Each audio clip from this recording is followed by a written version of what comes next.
haweeney wanaagsan oo alla ka cabsi badan wax badanna ka xifdisay quraanka kariimka waxay wacday kanaal kamid ah kanaalada si sheekhyada kamid ah ugu fadwoodo arinkeeda waxayna ku tiri sheekhow waxaan ahay haweeney muslim ah mu'min ah awaamirta Allah adeecda laakiin ninkayga waa nin caba qamriga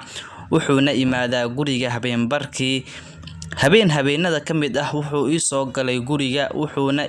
arkay anigoo akhrinaya quraanka kariimka wuu iga qaaday uuna tuuray kitaabka ma haboon tahay inaan la noolaado ama waxaan weydiistaa furiin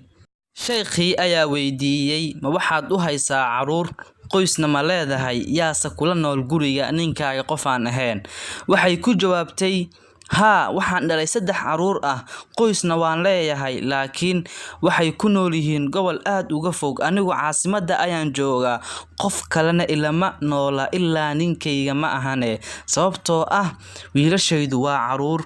sheekhi waxa uu ugu jawaabay meeshaada joog hana ka dalbanin wax furiin ah hana la doodin hana la galin wax halgan ah sabar waxa ku sugnaaday inaad u duceysid inuu Allah subhanahu wa ta'ala soo hanuuniyo marka aad salaada ku jirtid inta aad sujuudsan tahay iyo habeenbarkii dambe adigoo ku amal falayo xadiidka rasuulka sallallahu alayhi wasallam rabbi ayaa soo degaya habeen walba samada adduunka marka uu baaqi noqdo 3 meelood meel habeenbarkii wuxuuna leeyahay yaa ibaryayo oo aan ka aqbalaa yaa wax weydiisanayo oo aan siiyaa yaa dambi dhaaf weydiisanayo oo aan u dambi dhaafaa haweeneydii ayaa ku tiri si murugo leh sideen sheekhow u sabraa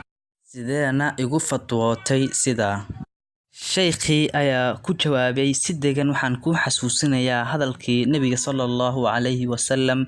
qofkii sabra ilaahay ayaa ka sabar siiya qof lama siinin siisma ka khayr badan sabarka ogow hadii aad ka tagto ninkaaga bedel hal cabi jiray qamriga kitaabka quraankana tuuri jiray waxay noqonayaan 4 sababtoo ah wuxuu ka wadanayaa wiilashiisa waxayna ku tarbiyoobayaan dhaqankiisa iyo dabeecadihiisa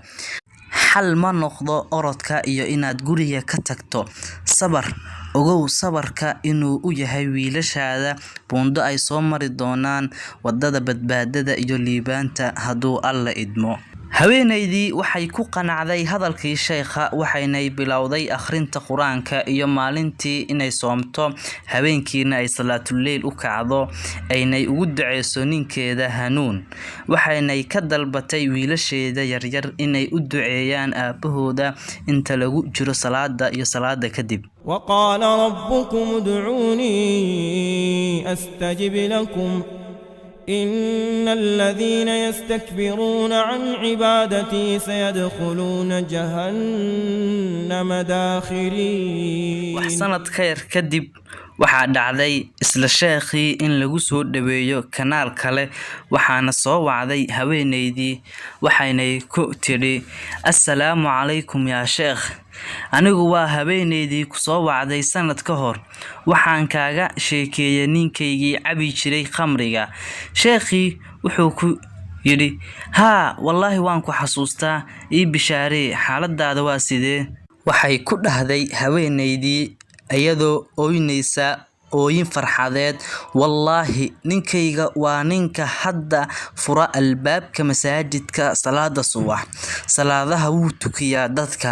quraankana wuu akhriyaa wuuna tukadaa salaadaha iyo sunnooyinka Allah ayaa hanuuniyay sidoo kale ilmahayga quraanka ayay xifdiyaan baarina way u yihiin waalidiintooda Allah ha ku barakeeyo sheekhi ayaa ugu jawaabay asigoo aad u faraxsan sababtu waa adiga oo ah haweeney mu'minad ah markii aad Allah u dhawaatay Allah wuu ogaaday daacadnimadaada iyo qalbigaaga daahirka ah waa soo juhdi bixisay waana soo sabartay waxa aadna guranaysaa mirihii sabarkaaga وإذا سألك عبادي عني فإني قريب أجيب دعوة الداعي إذا دعان فليستجيبوا لي وليؤمنوا بي لعلهم يرشدون اللهم من يرى هذا المقطع ومن ساهم فيه ومن أعان على نشره اللهم فاغفر له ذنوبه كبيرها وصغيرها، جلها ودقها، عظيمها ودقيقها يا رب العالمين.